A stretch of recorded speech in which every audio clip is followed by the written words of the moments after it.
Good morning children. आज हम पढ़ने जा रहे हैं वचन। वचन यानी नंबर्स, संख्या, एक और अनेक। हमने पहली कक्षा में पढ़ा है एक और अनेक। एक चीज हो रही है, उसे ज्यादा बनाना है, तो कुछ शब्द हमने वहां अभ्यास किया है। अब क्योंकि कक्षाएं आगे बढ़ते जा रहे हो, तो आपको एक और अनेक के नियम, परिभाषा, भेद जानने हैं। तो यहाँ एक और अनेक अब क्या बन गया है? वचन। वचन कहते किसे हैं, उसकी परिभाषा से स्पष्ट कर लेते हैं। परिभाषा जहां हमने लिखा है, शब्द के जिस रूप से एक या अनेक का बोध हो, पता चले। बोध होना यानी पता चलना।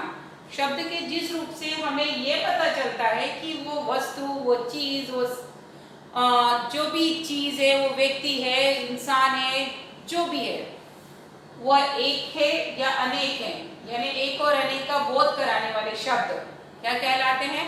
वचन। वचन के दो भेद हैं, एक वचन और बहुवचन। जब कोई चीज एक हो तो एक वचन में आती है, और एक से ज्यादा हुई तो बहुवचन में आती है।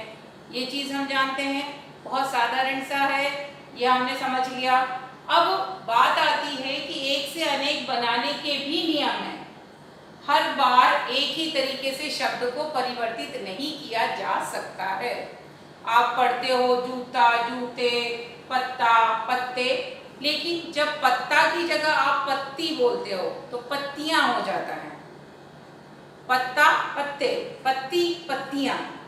तो यह नियम के द्वारा ही हम समझ सकते हैं कि ये शब्दों में अंतर क्यों आ रहा है।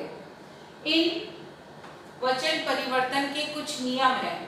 उन नियमों से काफी सारे नियम हैं, जिनमें से अभी हम 3 नियमों को सीखते हैं। साधारण तौर पर जो प्रमुख रूप से हम जिनका प्रयोग करते आए हैं, कर रहे हैं और इन कक्षाओं में करेंगे भी। पहला नियम है आ से ए। आ से ए बनाने वाला। ये कब होता है? जैसे कि कुछ शब्द ऐसे होते हैं जिनका अंत आ की मात्रा के साथ होता है। जब हम लिखते हैं जूता, तारा, बकरा, तो ये सारे शब्द क्या हैं? पुल्लिंग शब्द हैं। आप ध्यान से देखिए, ये सारे शब्द क्या है? पुल्लिंग। तारा चमक रहा है, पुल्लिंग शब्द। उसने जूता पहना है, पुल्लिंग शब्द है। तो ये पुल्लिंग शब्दों के अंत में जब आ रहा है, तो उनको जब वचन परिवर्तन के लिए कहा जाए तो आ से ए बनता है। ए यानी बिना मात्रा वाला ए। तो यहाँ पर जूता से जूते हम बनाएंगे, कपड़ा से कपड़े, तारा से तारे। तो जब भी आ की मात्रा वाला शब्द आएगा तो हम क्या देखेंगे? सबसे पहले ये चेक करेंगे कि वह आ की मात्रा वाला शब्द स्त्रीलिंग है या पुल्लिंग। अगर पुल्लिंग शब्द है तो आपको कुछ नहीं करना है, वहां आ की मात्रा हटाकर ए की मात्रा लगानी है। यानी आ से ए बन रहा है, ना कि अब हम ए तो लिख सकते नहीं है यहाँ, हमें ए के स्वर को ही, यानी सिर्फ उसकी मात्रा को ही यहाँ लिखना है। तो आ से ए बना दिया, जूता से जूते बना दिए। अब बात आ रही है कि ये तो पुल्लिंग की बात है। अगर आ वाले अंत के शब्द में स्त्रीलिंग वाले शब्द हों, जैसे कि हमने कहा कविता, बालिका, लता, ये सारे स्त्रीलिंग शब्द हैं, तो तब भी हम क्या कविताएं लिखेंगे? नहीं। उस दशा में हम आ से ए नहीं बनाकर आ वाले शब्दों से आए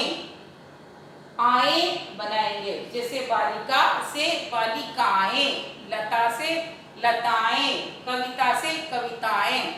यानी कि हम उस आ की मात्रा को लोप करते हुए ई की मात्रा के साथ, जो हमारी बालिका लिखा है वहां पर आ के साथ हम ए यानी कि चंद्र बिंदु एडी के साथ चंद्र बिंदु अनुनासिक का प्रयोग करेंगे। यह नियम हमें ध्यान रखना है। अगर पुल्लिंग शब्द है तो सिर्फ ए बनाना है, और अगर स्त्रीलिंग शब्द है तो आए बनाना है।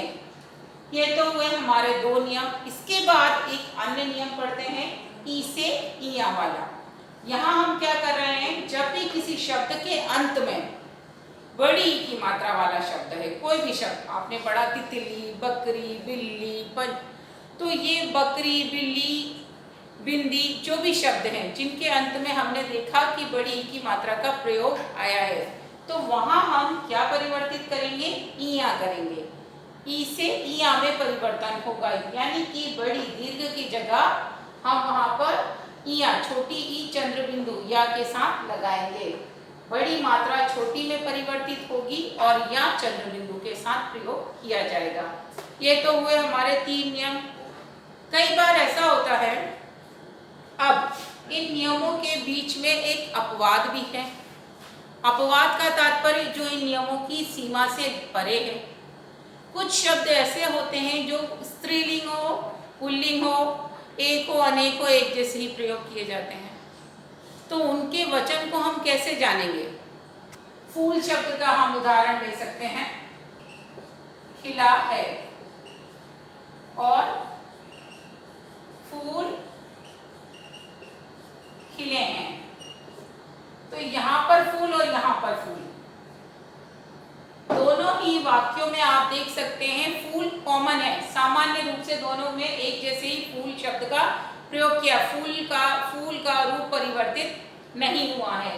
तो ये फूल शब्द ये बता रहा है कि ये दोनों ही एक वचन और बहुवचन रूप में फूल फूल ही रहता है। उसके वचन का प्रभाव किस प्रकार हम देख पाते हैं? क्रिया रूप से। तो फूल शब्द के साथ क्रिया का रूप परिवर्तित करने से ही उसके वचन को देखा जा सकता है। तो ये शब्द ऐसे शब्द हैं जो एक वचन या बहुवचन दोनों ही रूपों में एक ही तरीके से लिखे या पढ़े जाते हैं। उनको हम पहचानते कैसे हैं? क्रिया की सहायता से। तो ऐसे ही कुछ और शब्द आप ढूंढिए जिनके वचन आप क्रिया शब्दों की सहायता से पहचान पाते हैं। और यहाँ जो आपने क्रिया के अलावा जो आपने वचन के 3 नियम पढ़े हैं, इन तीनों नियमों से जुड़े हुए 2 उदाहरण हमने दिए हैं आपको। आप इन उदाहरणों की सूची को पूरे करते हुए अपनी तालिका तैयार कीजिए 20 शब्दों की। यहाँ हमने 6 शब्द आपको दिए हुए हैं। आपको इसे 20 शब्दों की सूची में परिवर्तित करना है और प्रत्येक प्रकार के अन्य उदाहरण उसमें जोड़ने हैं। तो कीजिए अभ्यास। तब तक के लिए स्टे होम, स्टे सेफ।